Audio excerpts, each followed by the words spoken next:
There you go, look. All questions asked in the chat will be answered hopefully by Stefan during his presentation, and then we'll also provide those answers on the feedback page on our recent events. We've also got our President-elect Lawrence Webb joining us for a 5-minute update. Then we're going to be covering the IOSH overview and updates. Then we've got our guest speaker, Stefan, who's a solicitor with the Regulatory Safety, Health and Environment with DAC Beechcroft Claims. Then we've got the Q&A, branch networking session, and then final remarks and close. And hopefully we should be done around 3:30. Okay, so with that in mind, I'll pass over to our President-elect, Lawrence, and his 5-minute update. Thank you. Emphasis on the 5 minutes. That's great. Thanks, Keith. Hi, everybody. Great to see you all, and it's great to have an invite actually. So yeah, Lawrence Webb. I'm now the IOSH President-elect, and absolutely thrilled and honoured with the opportunity. I've been volunteering with IOSH for, crikey, over 20 years now in lots of different ways, from being a member of the Professional Standards Committee to sitting on council, vice president over the last period.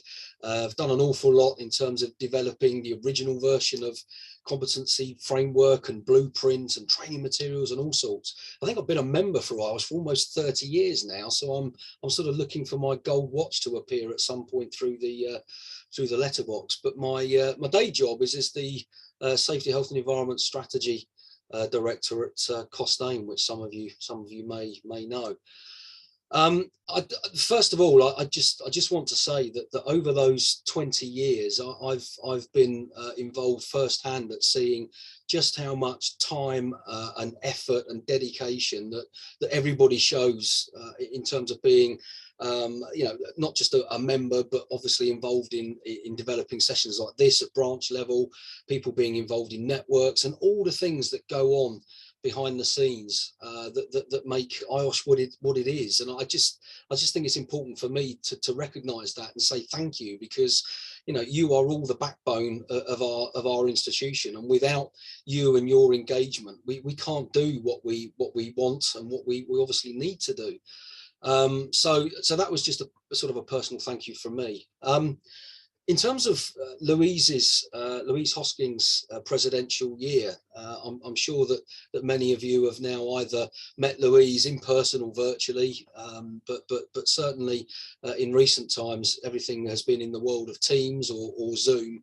But she has a number of presidential themes which, fortunately for me, run alongside a very similar set of themes that I have from a personal perspective, and I'll talk just briefly about those in a minute. But her focus is all about people, sustainability, and putting the heart into health and safety. So this is all about really us moving away from a process focus as a profession, very much to focusing on people, and why IOSH is absolutely so fundamental to businesses. And I guess, like many of you, that the one thing that I've noticed, not particularly in Costain, because we were always in a very good place here, but for some employers, for some organisations, the sort of tragedy that is the ongoing COVID pandemic has really brought IOSH to the forefront and demonstrated exactly the value add that we bring as a profession. And if you actually look at the huge range of skills and the breadth of understanding we have as a profession, that there's just so much to tap into. So Louise's key themes are very much about looking at IOSH and linking it with sustainability, which is clearly important. One that's important to myself as well, because it's part of my strategy in Costain, is about eliminating harm at the earliest possible stages, so specifically in the design process, and creating healthy working environments where everyone can be at their best, but where we're promoting diversity, and it's absolutely embraced as being an important value for everybody. We've also got the theme around promoting a psychologically safe working environment where people can be very positive and open in their opinions, and that we develop good relationships built on trust, where people feel able to say what they really think. And alongside both that theme and the one before, the EDI agenda associated with that diversity of thought, but also Louise is keen to promote more women in the profession as well.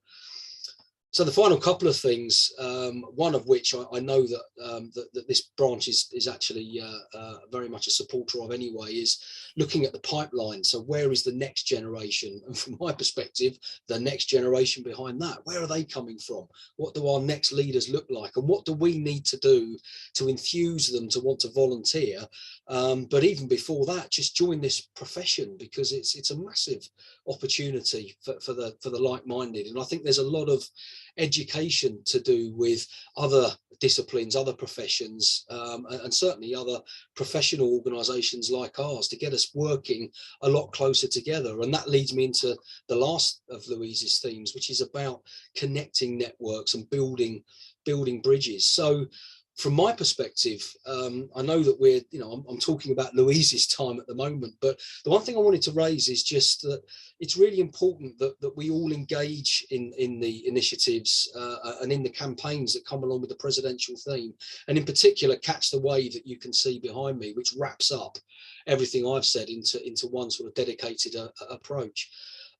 But from my perspective, these themes are also important for me. So I'll be taking a lot of these forward anyway in my presidential year and building on them even further. And I think that's also good for you as members and as a branch to see that there's consistency and a really strategic theme to what we're actually aiming to do at the moment. So I'll finish by saying, look, you've got the 9 of us on the presidential team.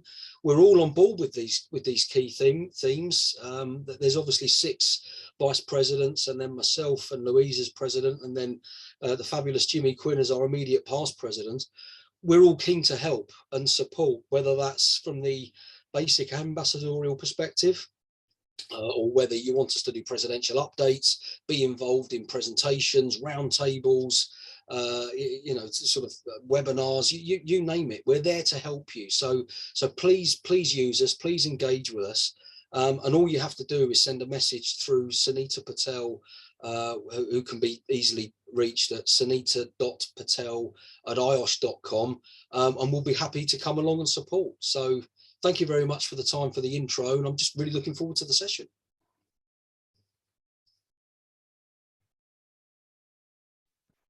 Thank you very much, Lawrence. You got the next slide, please, Dylan.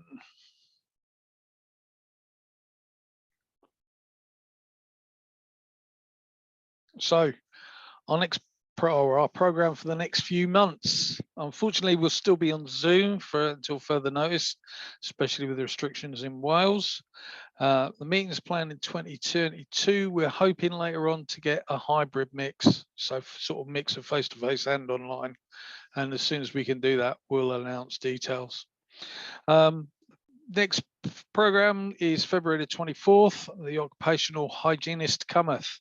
But what does good look like when it comes to workplace monitoring surveys? And then in March, we're doing something around membership development and engagement event. Although that might change depending on our AGM dates. So please note that we might change it, and look out for your committee mailers and our social media posts in order to register for the events. IOSH Catch the Wave, as Lawrence has just said, Catch the Wave campaigns now in full flow, and we can continue to explore these links between good OSH and effective social sustainability. First webinars looked at the fundamentals of good OSH, and you can view the first 2 webinars on the links below. And the third webinar on the series is due on the 27th of January, which is today, isn't it? So you might have been on it earlier. It started at 1. Why is safety stalled? Okay. IOSH mentoring helps you to connect and build relationships with other occupational safety and health professionals. Our platform has been developed in line with our new competency framework, which helps you to identify gaps in knowledge and areas where you could benefit from. So, question number 1, are you engaged in the IOSH mentoring program? If you'd like to vote, please, that would be wonderful.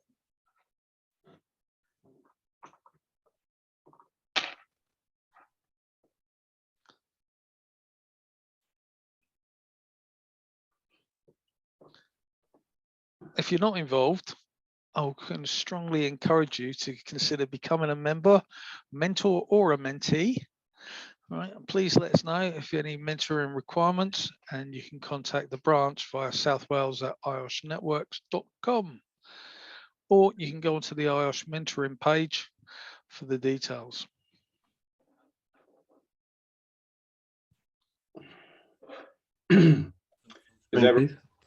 Is everyone seeing the results of the poll there? Keith, are you seeing the results of the poll? Yep, I can see them. Thank you. Yeah. So 78% not registered. So it's an ideal opportunity for you to become involved. Have a look at the IOSH pages and see what it's about, and then contact us and let us know if you want to become involved. Yeah, we've also just put the link to the IOSH mentoring page in the chat function, and all of this information will be available via the branch microsite following today's meeting. Okay. Thanks, Dylan. So, Stefan de Boer. He's a solicitor with the Regularly Safety, Health and Environment at DAC Beechcroft Claims Limited. Stefan specialises in defence of individuals and organisations, particularly in construction, manufacturing and engineering sectors that are subject to investigation and potential prosecution by regulators for health and safety offences. He also represents individuals and organisations facing coroner's inquests as a result of fatal workplace incidents. Stefan also advises organisations around consequential health and safety issues, such as policies and procedures, enforcement actions, FFFI appeals, and due diligence tender advice. Stefan has been ranked as a rising star in health and safety in the 2021 and 2022 editions of the Legal 500 directory, and is described in client testimonial as being insightful and knowledgeable. And we are pleased to welcome here today. So please submit any questions you have via our chat facility using the posting to everyone, and we will cover them at the end of the presentation. Stefan, over to you.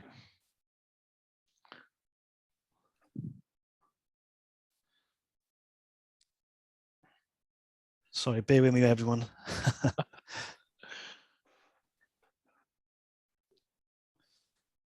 Okay, good afternoon, everyone. Thank you, Keith, for the introduction, and it's a pleasure to be invited to present to you all today. Okay, so what we'll consider today. So in terms of how we'll go about things, we'll start by considering the immediate aftermath of an incident, and I'll draw on my experience to highlight some key issues that have caused problems for organizations in how they dealt with the incident and how that has affected their reputation and character when prosecuted. We'll then look at the powers of the HSE and police when they intend in response to an incident, and then move on to starting the internal investigation and who should do this. I'll also touch on the organization's responsibility to report incidents to the HSE in accordance with the Reporting of Injuries, Diseases and Dangerous Occurrences regulations, more commonly known as Riddle, as I'm sure you'll all be aware. And finally, we will consider getting back to business and discuss timescales around regulatory investigations, the demands this can have on an organization, and share some experiences of how clients have dealt with this. We have a lot to go through, but at the end, I understand there'll be time for some questions. So I'll do my best to answer as many questions as I can. But if I can't get around to answering your question specifically or don't answer it in full, please feel free to contact me after the webinar today.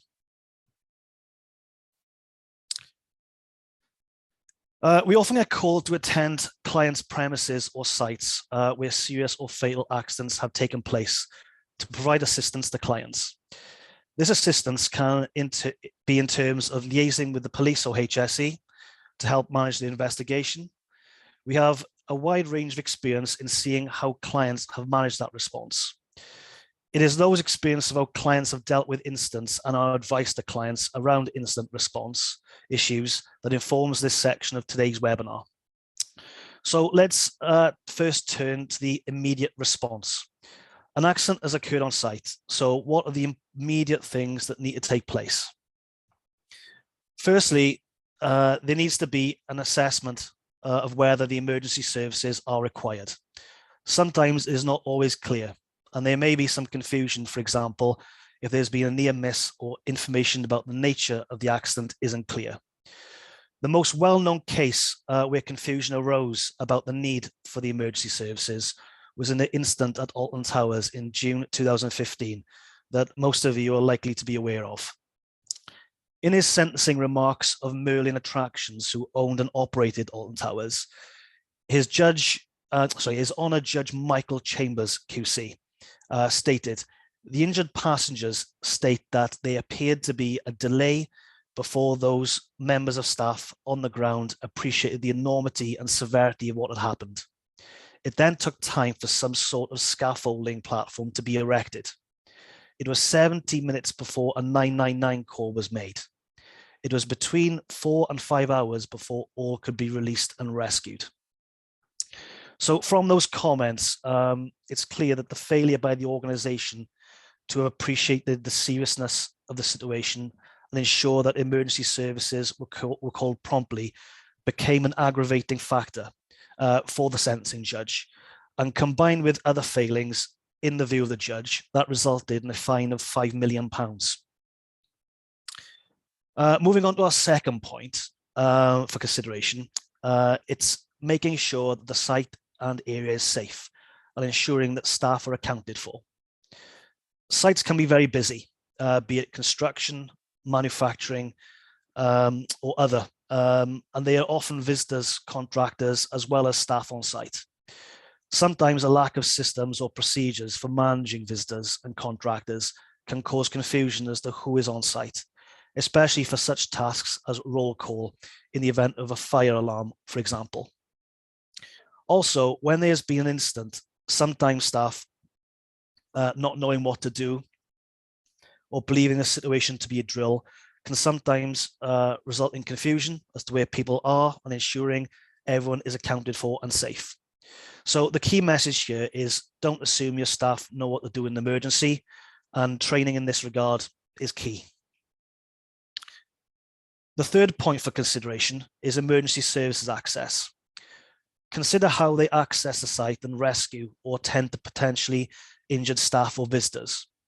This again was viewed as an organizational failure by the sentencing judge in the Merlin Attractions case, where he was critical of the length of time it took the emergency services to rescue those stuck on the ride due to a lack of access and specialist equipment on site needed to get to the incident spot on that particular ride.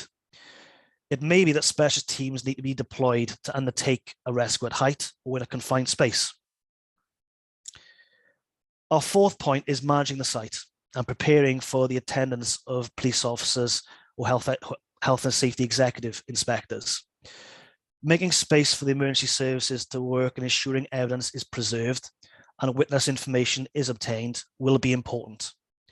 I have known clients to have used site offices, canteens, or meeting rooms to move staff, especially those immediately involved in an incident. And that takes them away from the scene to provide breathing space and, to an extent, some reassurance. This also allows for some organization of the site during a period of panic. And you may be moving staff or visitors away from potential danger and avoiding reoccurrence of an incident if the risk still exists.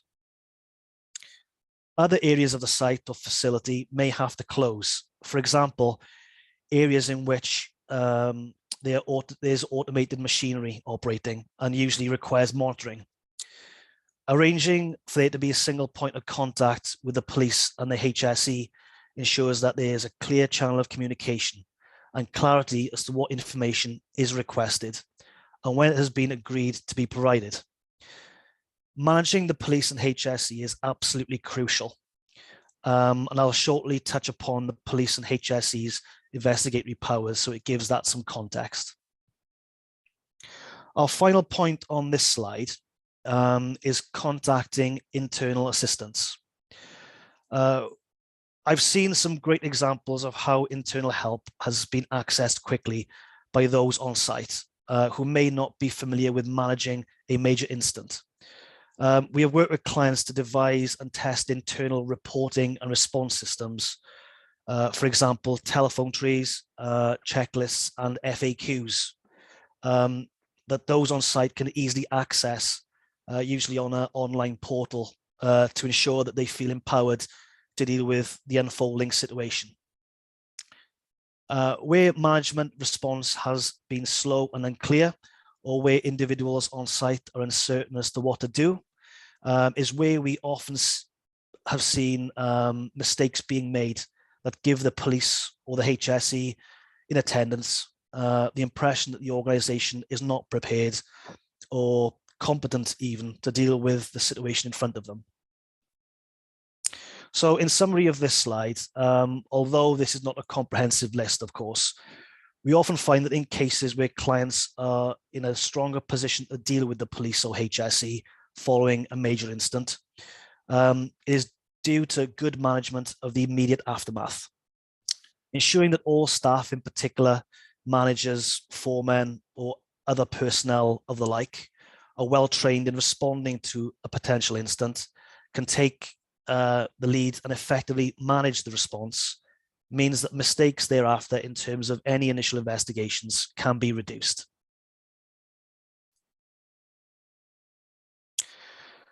So once the emergency services are on site dealing with the rescue phase of the incident, or following handover of the site back to the organisation, there are some further aspects to consider in terms of the impact an incident can have.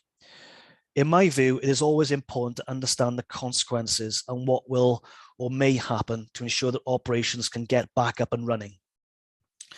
So firstly, when a police or HSE investigation is started, there may be a real likelihood of both criminal and civil proceedings. So it's important to firstly notify your insurers of the incident immediately, and don't be afraid to seek legal advice, whether that is independently or arranged via your insurer, which is covered by your insurance policy. To put organizations in the best position to understand risks and consequences, the involvement of lawyers, not only to support during the police or HSE investigation, but also to assist with a parallel internal investigation into the circumstances, will mean that this work and advice is what we call legally privileged and does not have to be shared with the police or HSE unless and until that organization chooses to. The benefit of this is that it provides the organization with breathing space to understand the issues and to make appropriate decisions. It is vital to know where the difficulties are to enable an appropriate strategy to be adopted. We always say that the first 48 hours after a serious incident is the golden period where an organization's conduct can have a real impact later on down the line, whether that be positive or detrimental. The reality is, if lawyers can get in early to help you, it will help you minimize the risk of a prosecution down the line. It's not to say that you will immediately stand behind your solicitors either when dealing with the police or HSE, but where appropriate, we would just sit quietly in the background and assist and help to manage the flow of information and cooperative relationship with the police or HSE. On the second point, reputational damage and social media or media interest in reality can do as much damage financially to an organization now as a prosecution. TV cameras filming an incident and ill-timed press conferences by unprepared senior personnel can cause significant upset. It can make the situation worse and ultimately be used in court against them. We would recommend having a process in place as to who a spokesperson could be, when that person will provide any sort of statement, and ensure that any statement has input from public relations experts. We'd also recommend that staff are gently reminded following an incident to respect the situation and not to comment on the matter as it is being investigated, whether that be on social media or in the press. One of the most difficult issues to deal with is notifying the family of an injured person. In most workplace deaths, the police will undertake family notification themselves, but consideration should be given as to who in the organization undertakes any notification, what training that person is provided with to undertake that notification, and then what support they may require. We would always suggest trying to keep the family informed that progress is being made with an investigation, but being careful as to sharing any developments or initial findings arising from initial inquiries. This is mainly because, well, we have seen firsthand how sometimes initial findings can change as more information comes to light. This then results in the family being provided with a confusing picture and could leave them with the impression of a potential company cover-up during obviously very sensitive times. Employees involved in the incident may well have seen or heard something quite upsetting. It is not uncommon from my experience for employees in certain sectors to be family members or close friends, and the impact this can have on a person can be quite significant. We would always recommend that employees are directed to their GP or to an employee advice line for assistance or counselling. Going forwards, if an employee has a long period of absence following an incident, it is advisable to consider a return to work process, which is usually phased with that employee, but also considering risk assessing them in their role they're returning to ensure that they are still able to undertake it. For example, sometimes a loss of confidence or concentration by remembering the incident can pose a significant risk, especially in high-risk industries. Retraining and buddying up are also useful processes we have seen clients use in the past.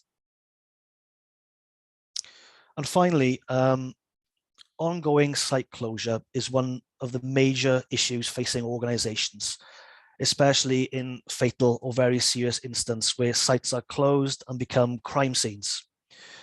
Although it will be difficult to speed up a police forensic team, for example, we recommend a strong, confident point of contact within your organization liaises with the police to ensure that they have all they need to process the crime scene efficiently and get the site back up and running as soon as possible.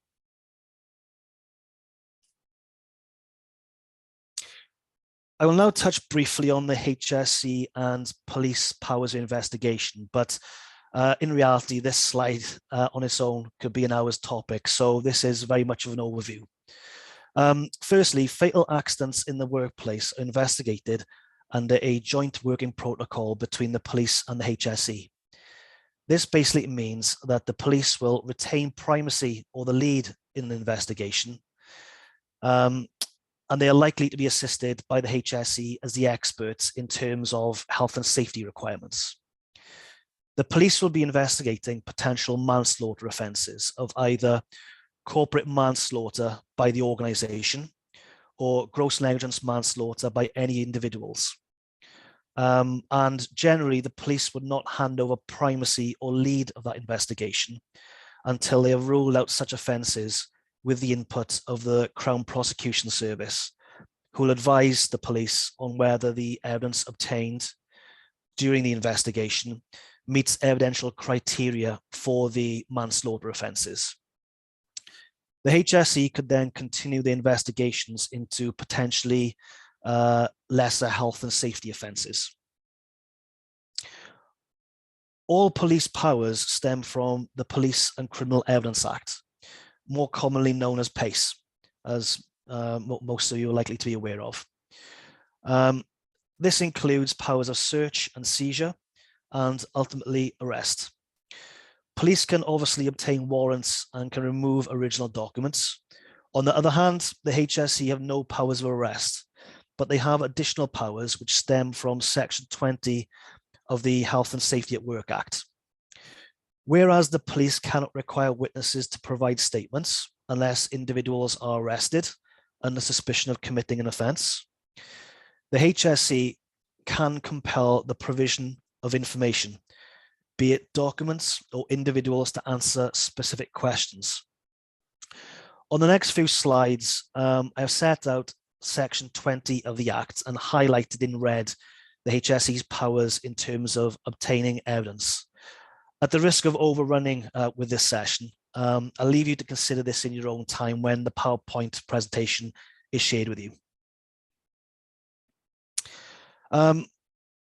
Whether it be the police or HSE collecting documentary or any physical evidence, we would always recommend that where possible, you provide copies of documents to the police rather than originals, or at least take copies prior to originals being taken. We would strongly recommend that the police or HSE are asked to provide a list of what they would like to see, so that copies can be collated and sent to them rather than taking documents at the scene. This ensures that records of any evidence we later seek to rely on are kept. It has not been unknown for the police or HSE to lose or misplace key evidence. It's a lot more common than you think.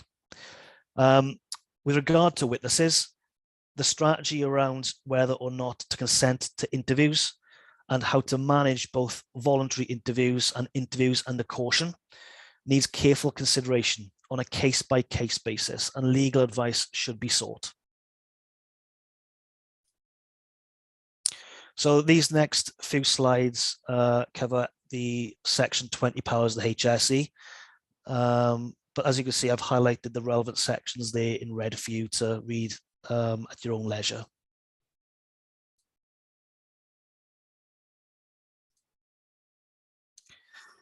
So touching on the internal investigation. Investigations can be time and resource consuming, all of which has an impact on an organization's ability to get operations up and running again. So let's consider some key issues.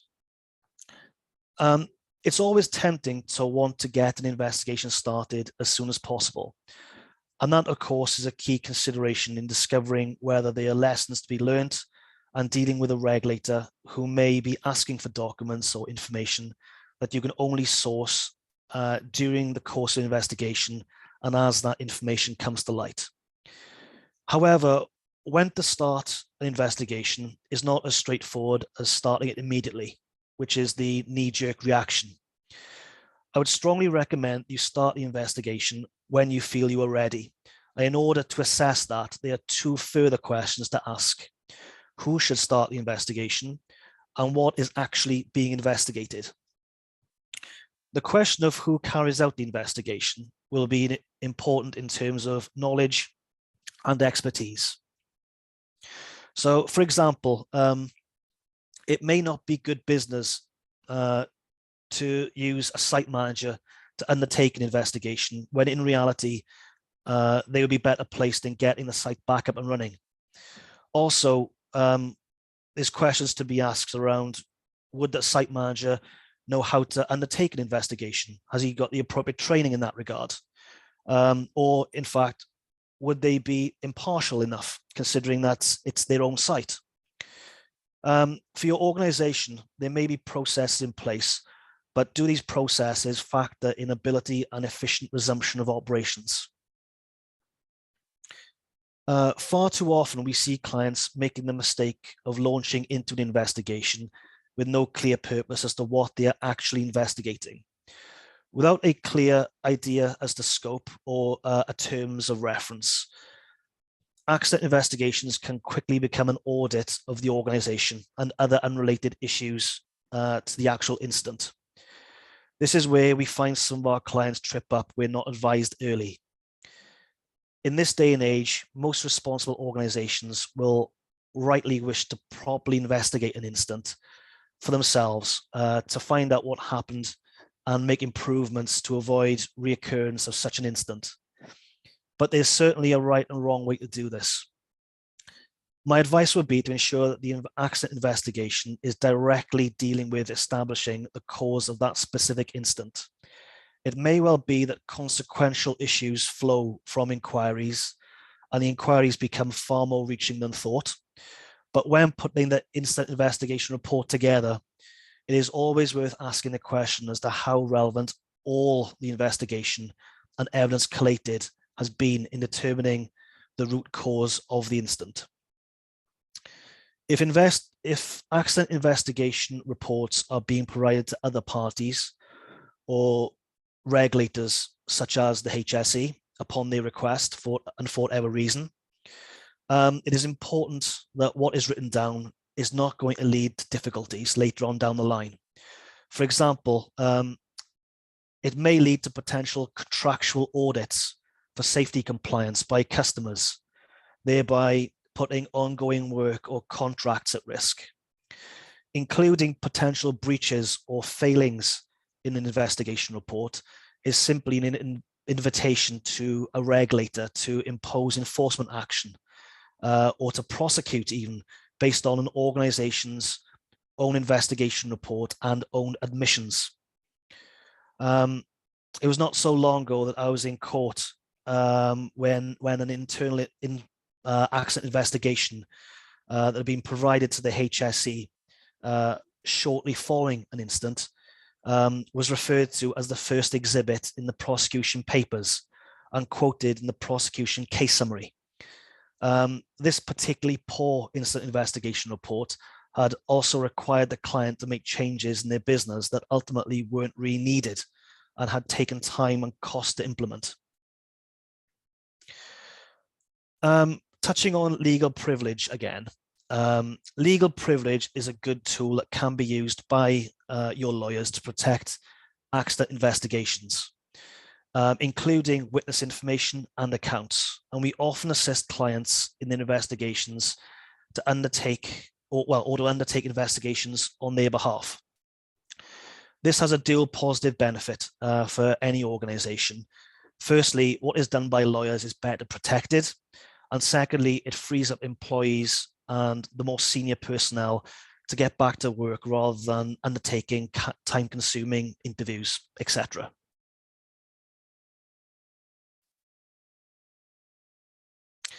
So looking at riddle reporting, which is obviously an important part of the process, it's important to remember that even though the police and HSE may have been on site or at your premises to investigate an incident, employers or the person in control of the work premises, known within the regulations as the responsible person, still have the duty to report the incident in accordance with the riddle regulations.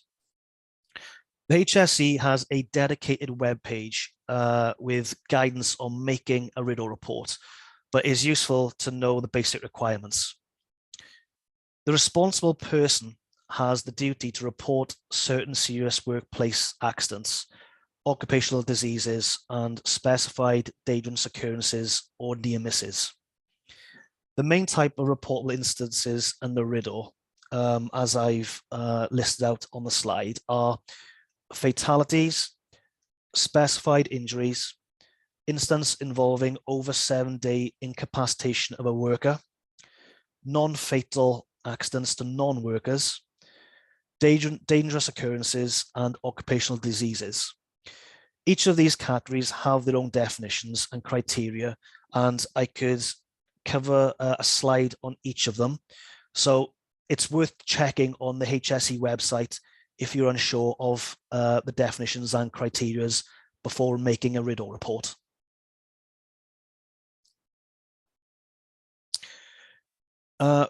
Continuing with riddle reporting, reports are sent to the HSE online using the web page as shown in the slide.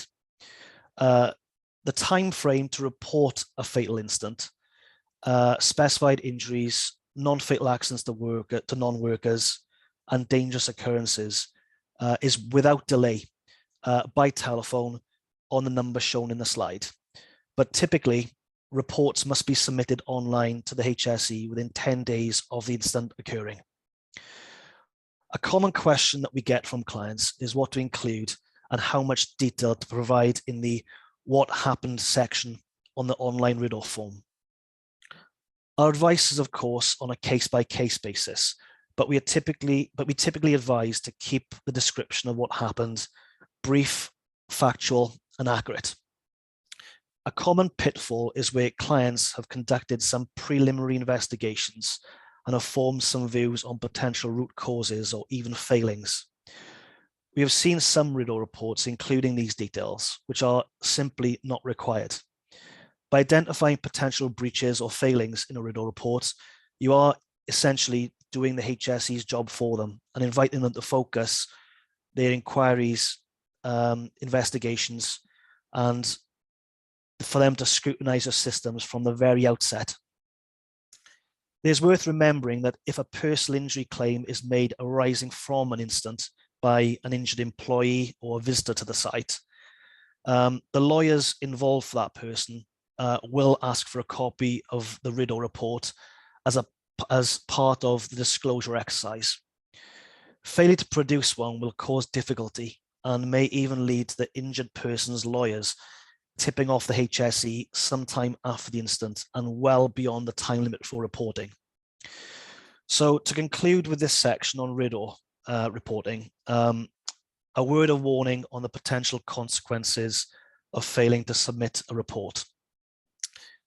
In January 2009, a worker on a construction site in Surrey was using an excavator when it tipped over while digging and crushed the worker's leg, resulting in an amputation. Paul Adams, trading as Surrey Conversions, did not report the incident to the HSE within the specified 10 days, as required by the regulations. The HSE started the investigation only when the injured worker complained more than 8 months after the incident. And by this time, the works on site had already been completed and crucial evidence relating to the cause of the incident was unattainable. The HSE, however, found that the injured worker had no formal training for operating excavators, and he was put under pressure to use the 1.7-ton excavator, despite requesting that a more suitable 3-ton model be provided. The HSE also found that Mr. Adams had no health and safety related documentation and no employer's liability insurance cover for the injured worker to claim against. Mr. Adams had also received, Mr. Adams had also not received any health and safety related training, despite working in the construction industry for 50 years. So ultimately, before Westminster Magistrates Court in May last year, Mr. Adams pleaded guilty to a breach of Regulation 3, subsection 1 of the Riddle regulations. He was sentenced to a 24-week custodial sentence and was ordered to pay just over £2,000 in prosecution costs. The sentencing judge commented on how distressing it must have been for the injured worker, knowing that the incident that caused his life-changing injury was not being investigated.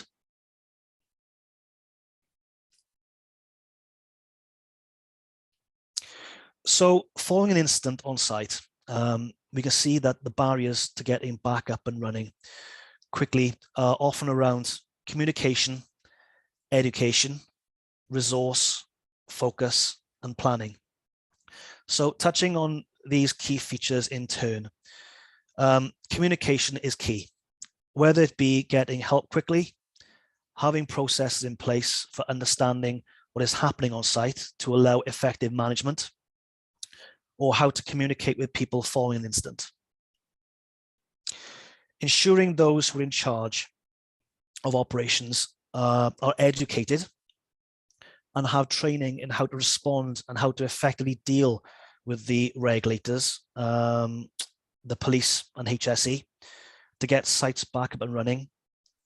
It's also important so not to have enforcement action imposed because of a lack of understanding of what they should say and do. Education is also important in terms of making sure that those that are undertaking investigations are able and competent to do so.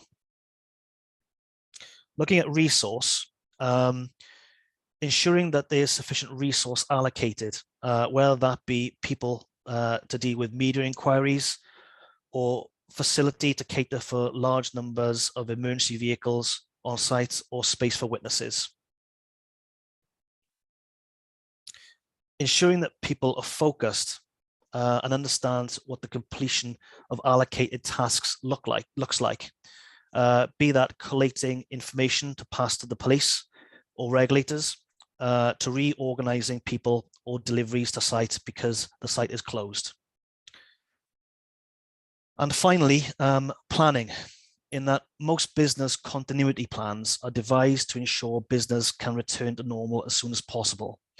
But importantly, put through the above processes so that they are communicated to those that need to know them. Make sure people are educated and trained in the plans and what to do. Ensuring resource is available for the plan to effectively operate if it's needed. And ensuring that the plan is focused on bringing the crisis to an end in an efficient manner that is not going to cause ongoing issues for the organization. So I hope that this session has given you some insight as to issues we have seen our clients facing when dealing with the aftermath of an incident on site, and provided some thought as to the plans you already have in place and any areas you may wish to revisit and add to. So thank you for your time, and I'll be happy to deal with any questions.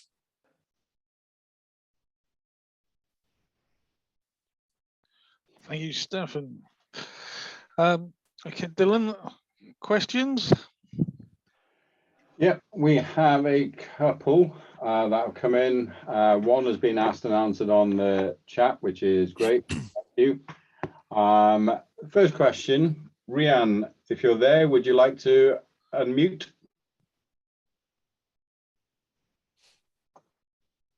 Hello, everybody.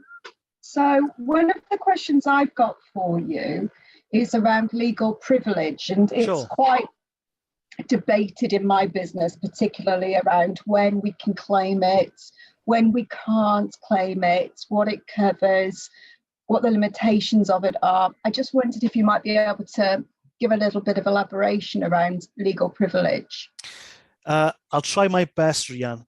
It's legal privilege in itself is a minefield. It's a concept of law which has been and continues to be debated in the courts. It is very sensitive, and it does have to be dealt with very sensitive from the outset. So it's clear from the outset when lawyers are involved to establish the main purpose of an investigation. So, for example, legal advice privilege. If lawyers were to assist in terms of an incident investigation, the primary purpose of that investigation would be for the purpose of seeking legal advice in contemplation of legal proceedings. And sometimes it's very difficult to drill down into that, and you have challenges around that point in itself. For example, you've got to establish a specific client team, and you've got to control the flow of information, because the more diluted the information becomes within an organization, the less likely legal privilege will apply. So I appreciate that's quite a vague response, but I'm more than happy to discuss this with you individually if you want to make a note of my contact details. Lovely, thank you. Okay, the next question we have is coming from Alison Glass. If you're there, would you like to unmute and ask your question?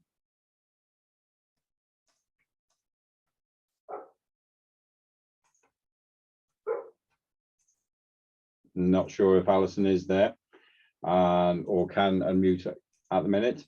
Alison asks, I'd be interested to know what kind of training the person who liaises with the family should have. It's a very good question. In terms of liaising with the family, then possibly some training around mental health issues, for example, or behavioral training would be of benefit. In terms of specific training out there, it may be worthwhile in approaching a HR specialist or advisory team to assist with that. There also has to be a tie-in with obviously public relations too, of course, because of the wider considerations that they may be press interest, of course. But it's a very delicate issue. I completely appreciate. So yeah, I'd recommend some training around HR. Excellent. Many thanks, Stefan. Sophie, we see you have your hand up. Do you have a question for Stefan? And if so, would you like to unmute and ask your question? Yeah, thank you, Stefan. Yeah, my question was around the piece you said about lessons learned. I'm just wondering if you could elaborate on that any further. You broke up a little bit there. Could you repeat the question, please? Yeah, let's see if it Sorry. can get signal right. Yeah, my question was around the piece you said about lessons learned, and if you've got any, that's something that we've sort of struggled with reports, you know, what to put in there, and you know, you said it was a peril, the lessons learned. What's that? Sorry, so you broke up there, but are you referring to the investigation report itself? Yes, yes. So there was a bullet point where you said the lessons learned can be a bit of a peril, and just if you could elaborate on that a little bit more. Yeah, well, a common feature that we find, like I mentioned, when we consider our clients' investigation reports without our input, is that they find it difficult where to draw the line, and you do start scratching into areas which don't necessarily need to be covered. So, for example, in terms of best practice on what to include and what not to include specifically, is any opinion, I feel. Best practice would be to keep investigation reports very factual and avoid opinion on potential failings or even reference the breaches of the law, because if an investigation report isn't covered by legal privilege, it's fair game. If the HSE have requested a copy of it, then they're entitled to it. And one of the challenges we face is that where a client has essentially said, you know, they've highlighted particular breaches. Sorry, is someone trying to talk? Apologies. I think it was Sophie's mic picking up. Oh, okay. No, okay. I'm just listening. I'm just listening. Sorry, Sophie. Well, just to continue, yeah, that's one of the main perils we see. It's where the client is essentially shooting themselves in the foot by doing the HSE's job for them. And like I said, no, the case I dealt with, that investigation report was front and center in that case. It immediately identified the HSE where the issues were, and it made their job very straightforward. So that's my main piece of advice in terms of incident reporting. Keep it very factual, keep it concise to the facts, and avoid opinion or reference to failings or potential breaches of the legislation. No, that's great. Thank you very much. Which I appreciate is challenging in itself. Yeah, I guess the lessons learned are just a separate conversation. Yeah. Thank you. What we do find is when we're advising our clients on incident reporting is that when we assist them with the investigation, they can always prepare what we feel is in inverted commas, a redacted version, which is watered down and strictly relating to the facts, and whereby the legally privileged version could possibly expand on where the potential failings could be. So, like I say, it's That's excellent. That's really Yeah. useful. Thank you. Okay, thanks, Sophie. Excellent. Thank you very much. Raymond, I see you've raised your hand. Do you have a question? Yes, I have a question about whenever a company breaches safety legislation, the companies was already fined and ordered to pay the cost. So I would like to know what is the cost about and how to determine it, or can the companies object to pay the cost? Thank you. In terms of the costs of a prosecution, Raymond, or are you talking regarding the investigation itself? When the court to determine that the company has breached the legislation, Okay. So I have to pay the penalty as well as the cost. So Okay. I would like to know what's the cost about. Okay. In terms of the costs, then, so if the investigation is concluded, it's moved on to a prosecution. An organization has either pleaded guilty or has been found guilty by the court and fined. It's usual for the prosecuting authority to apply for their costs. So the longer the proceedings go on for, usually the more costs there are, naturally, especially if it's gone through a full-blown trial. And they are perfectly entitled to the costs. And what a sentencing judge usually does is assess the costs on a sort of face value basis, invite the defending company to make comments and submissions on the level of costs, and then the sentencing judge will make a determination on that. That being said, as with the payment of a fine, the payment of prosecution costs is tied in with the organization's ability and means to actually pay those costs.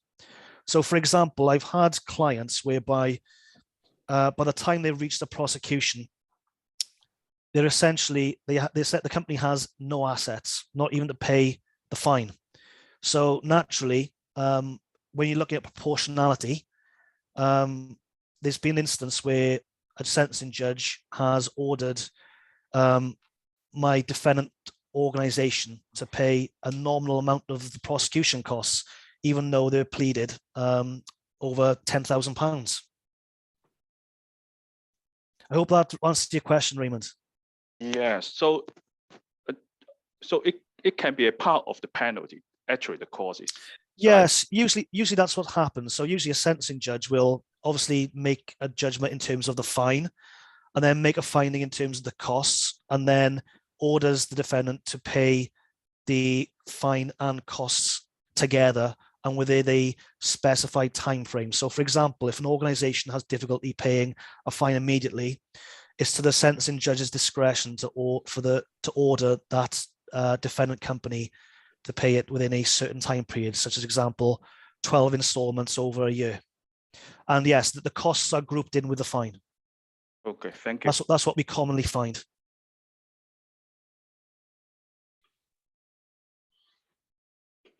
Excellent.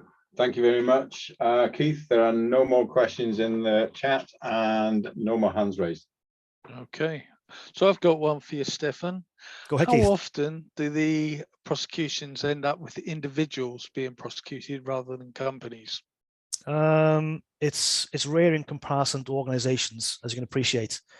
And from my experience, it's where the individual is usually tied in with the potential breach of the company.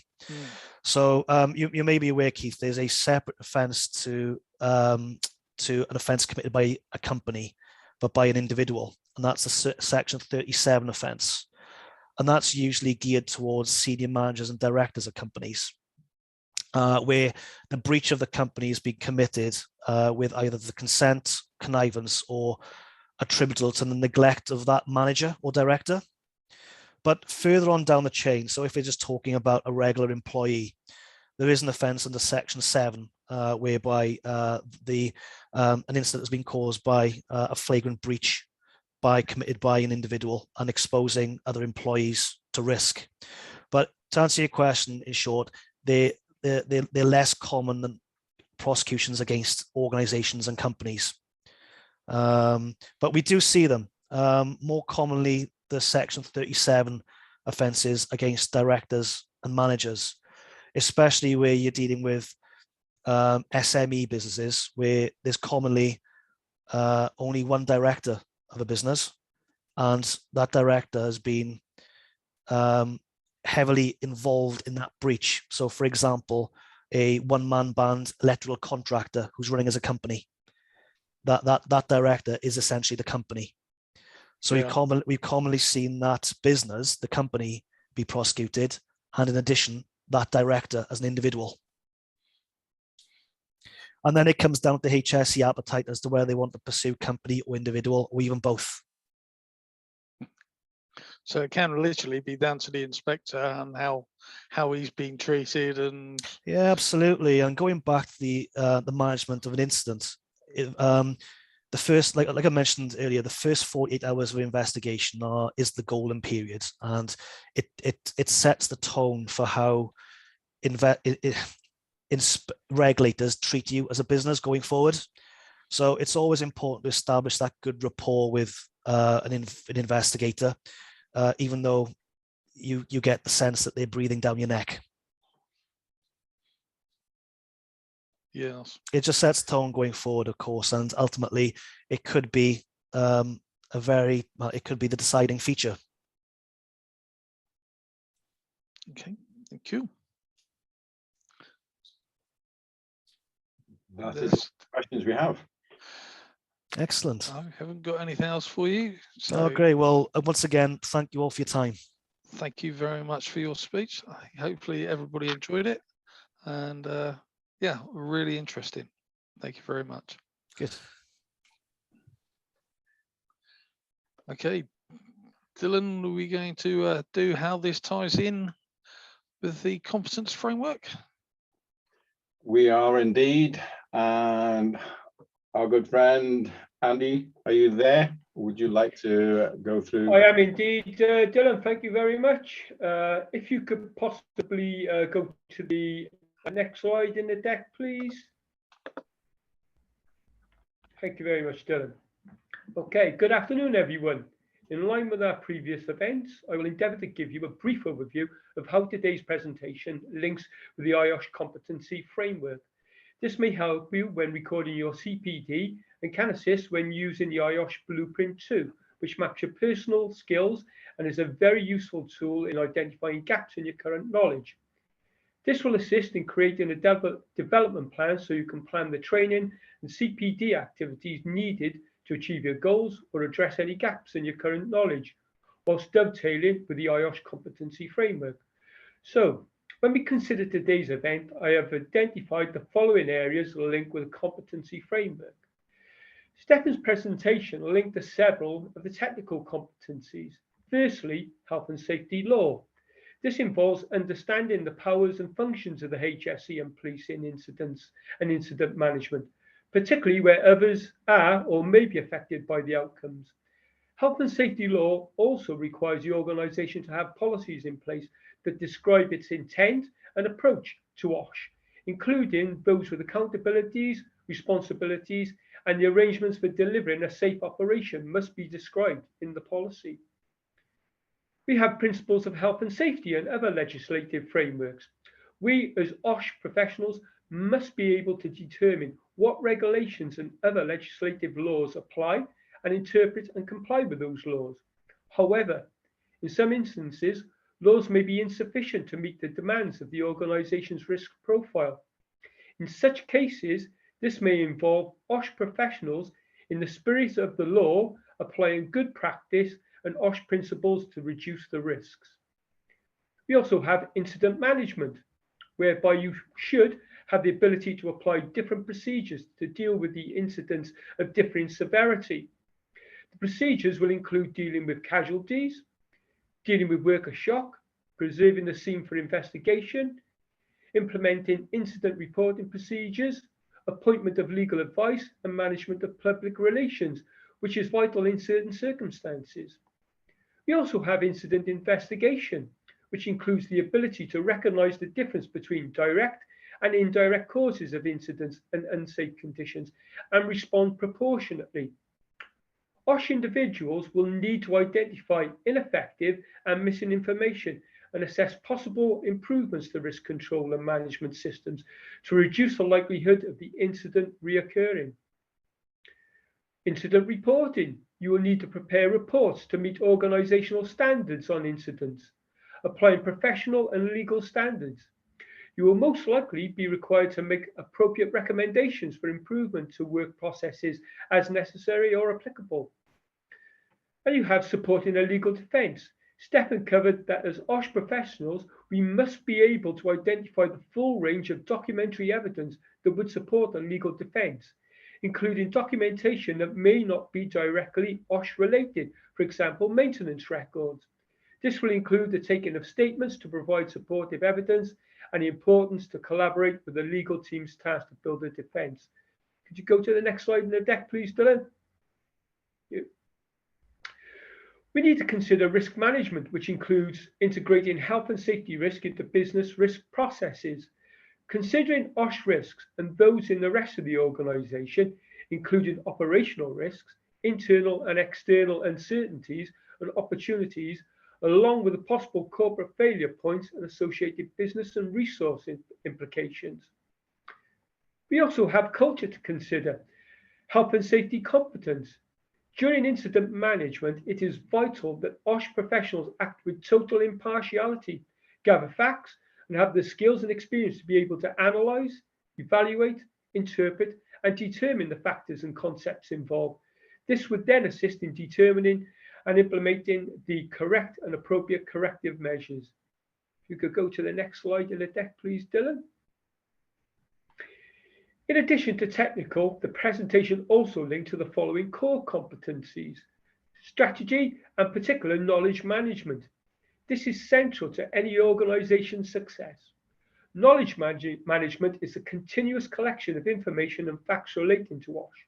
This may include horizon scanning, gathering internal and external information on regulations, standards, good practice, and databases that provides evidence to benchmark where we are, evaluate why we are here, and what more we need to do to improve. We have planning and data analysis, understanding the importance to define data needs and manage the collection of organization of data effectively, identifying and examining clear correlations between analyzed data. This allows us to determine trends and patterns and enables us to spot problems, initiate preventative measures, or problem solve creatively, which is key to preventing incidents. Next slide in the deck, please, Dylan. Last but by no means least, we link to behavioural competencies, stakeholder management and collaboration. This is a way of working that requires individuals to establish stakeholders' needs and expectations. This entails building rapport and building strong networks with strategic partners and stakeholders, which promotes resource and information sharing, facilitates effective communication channels, and encourages collaborative working with business partners. We have communication and communicating effectively. An essential attribute is the ability to create simplicity out of complexity.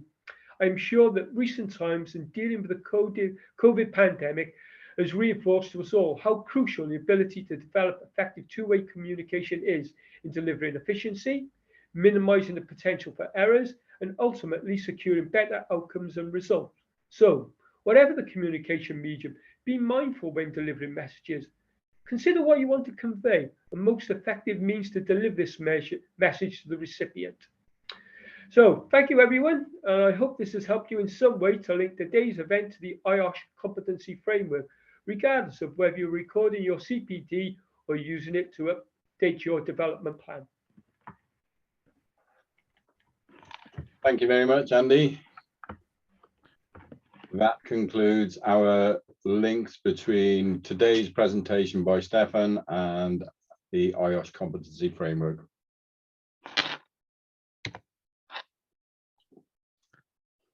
Okay.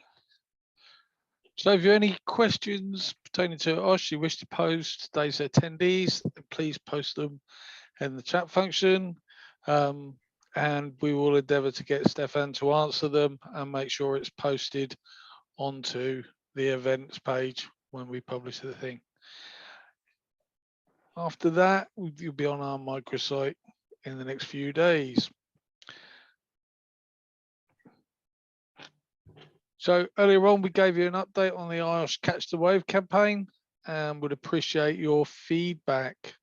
So poll number 2, prior to today's event, were you aware of the IOSH Catch the Wave campaign? We can have the vote.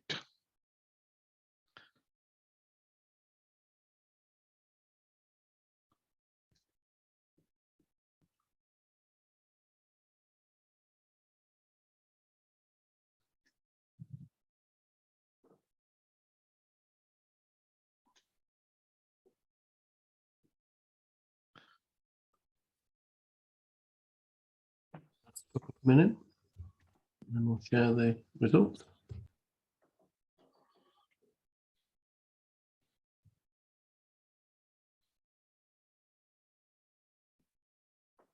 So if everyone is seeing the results there, I think what jumps out there for poll 2 is quite astounding. 66% of attendees today were not actually aware of the IOSH Catch the Wave campaign. Interesting. We need to see, and we will liaise with IOSH to see what we can do and how we can help you as a branch in getting this information out. If you are members of the South Wales branch, then you will be receiving this through the committee mailers, and we will also, if you keep an eye on our socials, then for those that are not members of our branch, join us on LinkedIn. We'll be posting information out through there to try and create and enhance awareness of these campaigns for you. It just highlights the importance of having people like Lawrence come along to tell us what corporately IOSH are doing as well. So yeah, thanks to Lawrence for coming along and making sure everybody here is got more awareness.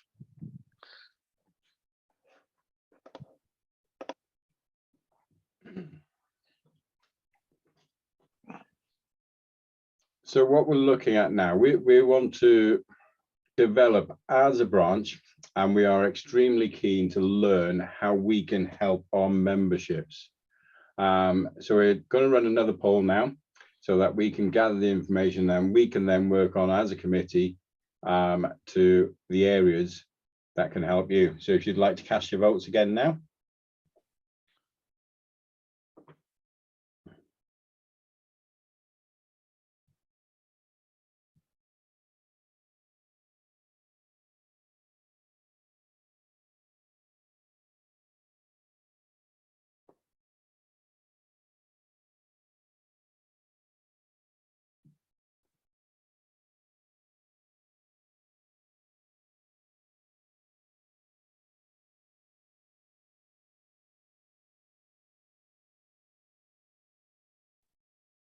Okay, we're nearly there with the results. We'll share those in a second.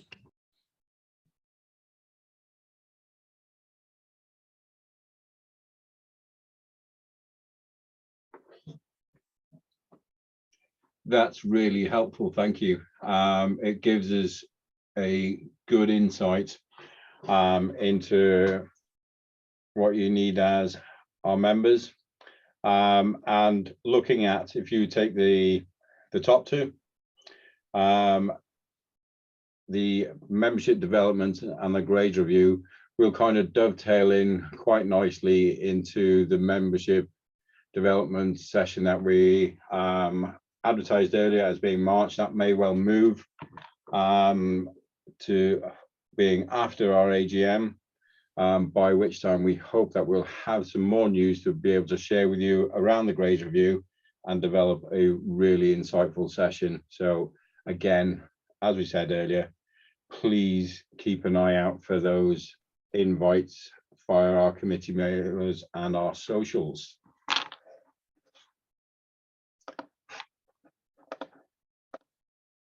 We'd also like to know and understand what times of the day that suit you.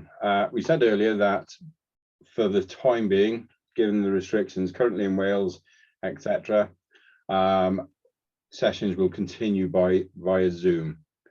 So we're going to run another poll now. If you wouldn't mind just letting us know what time suits you out of those, or whether it's a blend.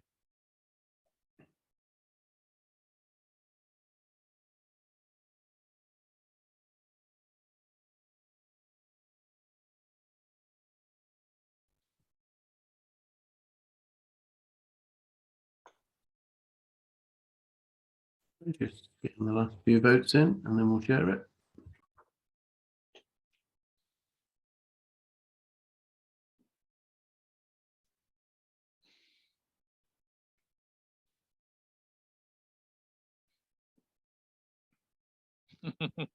Very good point, Simon. Spend all day on Teams.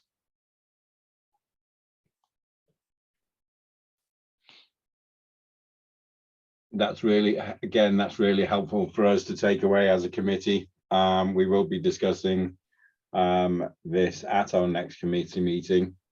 So we could, it looks like the afternoons as we are favourable. However, we will trial some lunchtime sessions, some evening sessions, and as a blended approach, just to see how we get on. Thank you very much for taking the time to cast your votes for us this afternoon. This information is vital to us as a branch for our development. Just to note Tracy's point there, we are trying to work within the region with our local branches to make sure that we're better coordinated with other our affiliated branches such as Merseyside, North Wales and West Wales, and that, to make sure our events don't clash, in order to give people more choice and more option to join other meetings. So we are aware of that, and you know, locally we are trying to do something to manage that. But that's good feedback. Thank you.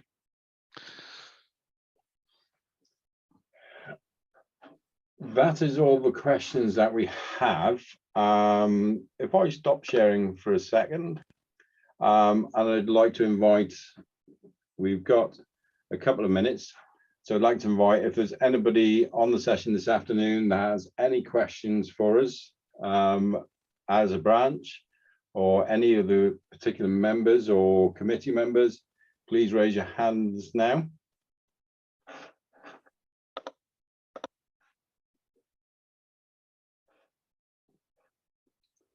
And there's that awkward silence. Oh, here we go. Fair play, Keith. Would you like to unmute and ask your question?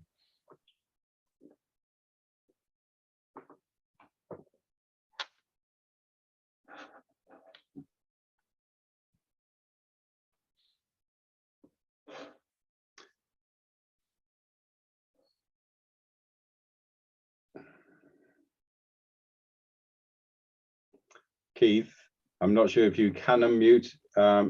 The question you want to ask, is it the one you just put in the chat? For those that are on mobile and regional travel to various sites, evening meetings are critical, as we often are limited to meeting during working hours.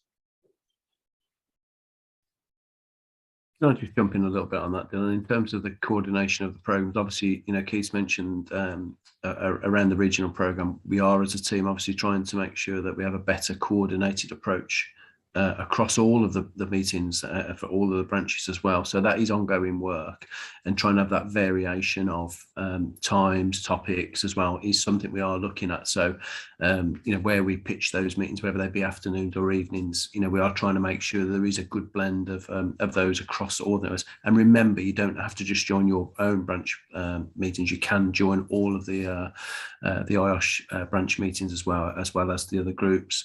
And, you know, non-members are also joining as well. So, you know, we are looking at broadening out that program of meetings. So, you know, please, you know, feel free to get engaged with those and keep an eye on the various communication tools that are coming out to tell you where those meetings are likely to be as well.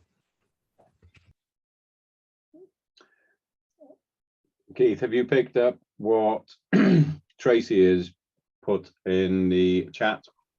Would you like to, Keith or Paul, do you like to respond? That's the one I was talking about, yes. So yeah, I mean, I think, you know, the addition of us linking things back to the competence framework is going to become more front and center. It's going to become more prevalent. So I think all of the groups that you join in will start to have a pre and during and after links towards how it all aligns to CPD and to the competency framework. So I think you will see the competency framework becoming much more central to the discussions and to the meetings as well. So yes, it's a very much a welcome addition. I think the Safe Wales branch done a fantastic job of incorporating that. So yeah, well done to all. and that's something we are trying to roll out within all the regional branches. So whatever regional branch you join within our region, you will see a similar sort of presentation or something along those lines. I won't say they're all going to use the same, because sometimes people don't like the copy, they want to do their own thing, but yeah, hopefully it should act as a better guide in order to be able to push you to the right areas on the competence wheel. Okay, conscious of time and sticking to time. Again, thanks everyone for your feedback this afternoon. It is really valuable to us. I will share screen now, Keith, for you to close. I think as we have a couple of minutes, if we could possibly ask the committee members that are on the call just to stay behind for a couple of minutes. Thank you.